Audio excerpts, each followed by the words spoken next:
ఆంధ్రప్రదేశ్కు ప్రత్యేక హోదా, పోలవరం ప్రాజెక్టుకు నిధుల కేటాయింపు విషయంలో ఏపీ సీఎం చంద్రబాబు నాయుడు ప్రజలను మోసం చేస్తున్నారని వైసీపీ అధినేత, ప్రధాన ప్రతిపక్ష నేత వైఎస్ జగన్మోహన్ రెడ్డి విమర్శించారు. అసెంబ్లీలో ధన్యవాద తీర్మానంపై ప్రసంగించడంతో పాటు అసెంబ్లీ ముగిసిన అనంతరం జగన్ మీడియాతో మాట్లాడారు.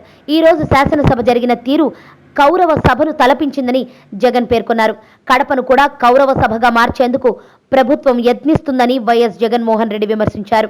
ఈ రోజు సభలో పోలవరంపై చంద్రబాబు మాట్లాడిన మాటలు చూస్తుంటే పోలవరం ప్రాజెక్టు చంద్రబాబు స్వప్నం అన్నట్లుగా కనిపిస్తోందని జగన్ ఎద్దేవా చేశారు. పోలవరం జాతీయ ప్రాజెక్టుగా ప్రకటించిన అనంతరం 3 ఏళ్ల తర్వాత కూడా ఇంతవరకు కేవలం 3,000 కోట్ల వ్యయం చేశానని చెప్పుకోవడం సిగ్గుచేటని విమర్శించారు.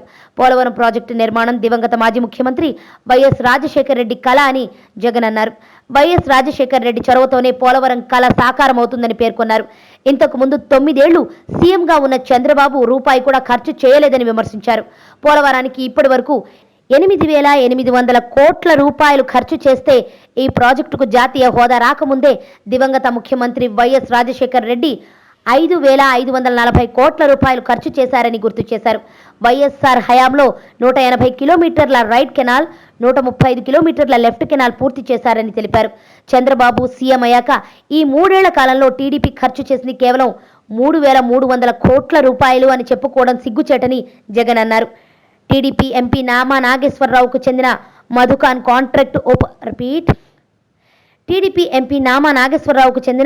మధుకాన్ కాంట్రాక్ట్ ఉపసంహరించుకుందన్నారు. టీడీపీ మద్దతిచ్చి తెలుగు కాంగ్రెస్ సర్కార్ను చంద్రబాబు దగ్గరుండి కాపాడాడని విమర్శించారు. బ్లాక్ లిస్టులో ఉన్న ట్రాన్స్ట్రాయ్ అనే కంపెనీని తీసేయకుండా కొనసాగించారని జగన్ ధ్వజమెత్తారు. నామినేషన్ పద్ధతిలో పనులు చేసుకుని దోచుకున్నారని, మంత్రి యనమల బంధువులకు పనులు అప్పగించారని వ్యాఖ్యానించారు. ఆ రోజుకు ఈ రోజుకు సిమెంట్, ఇసుక, డీజిల్ ధరలు తగ్గినా కూడా అంచనాలు పెంచి కమిషన్లు తీసుకున్నారని జగన్ మండిపడ్డారు. ఏపీకి ప్రత్యేక ప్యాకేజీకి కేంద్ర కేబినెట్ ఆమోదంపై అసెంబ్లీలో ప్రవేశపెట్టిన ధన్యవాద తీర్మానంపై మాట్లాడుతూ ఏపీ సీఎం చంద్రబాబుపై జగన్ విమర్శలు గుప్పించారు. ఇదే అసెంబ్లీలో ప్రత్యేక హోదా కోరుతూ 2 సార్లు చేసిన తీర్మానాల సంగతేమిటని జగన్ సూటిగా ప్రశ్నించారు. మోడీ పక్కన ఉండగానే ఏపీకి 15 సంవత్సరాలు ప్రత్యేక హోదా ఇవ్వకపోతే రాష్ట్ర అభివృద్ధి జరగదని చెప్పిన చంద్రబాబు మరిచిపోయారా అని ప్రశ్నించారు. స్వప్రయోజనాల కోసం 5 కోట్ల ఆంధ్రుల హక్కైన ప్రత్యేక హోదాను కేంద్రానికి చంద్రబాబు తాకట్టు పెట్టారని ఆయన విమర్శించారు. 14వ ఆర్థిక సంఘం ప్రత్యేక హోదా ఇవ్వద్దని చెప్పిందని చంద్రబాబు గ్లోబల్ ప్రచారానికి తెరలేపారని వైఎస్ జగన్ మండిపడ్డారు. అభిజిత్ సింగ్ అనే ఆర్థిక సంఘం సభ్యుడు రాతపూర్వకంగా లేఖ ఇచ్చారు. ఇది చంద్రబాబుకు కనిపించడం లేదా అని ప్రశ్నించారు. 31 ఆగస్టు 2015లో, మార్చి 2016లో ఇదే అసెంబ్లీలో 2 సార్లు చంద్రబాబు తీర్మానాలు చేయించారు. ఇది ప్రజలను మోసం చేయడం కాదా అని నిలదీశారు. ఇదే చంద్రబాబు హోదా వస్తే ఏముందని అంటున్నారు. మోడీని పక్కన పెట్టుకుని చంద్రబాబు ప్రత్యేక హోదా 15 సంవత్సరాలు కావాలని అన్నారు. ఈ విషయం మర్చిపోతే ఎలా? అలాగే కేబినెట్ తీర్మానంలో ప్రత్యేక హోదా ఇవ్వండి అని తీర్మానం చేసినట్లు గుర్తు చేశారు.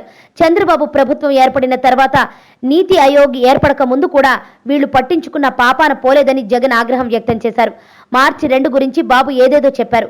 ఆ రోజు హోదా ఇవ్వండి కేబినెట్లో తీర్మానం చేసిన తర్వాత ఎందుకు ఇవ్వడం లేదని ప్రశ్నించడం లేదన్నారు.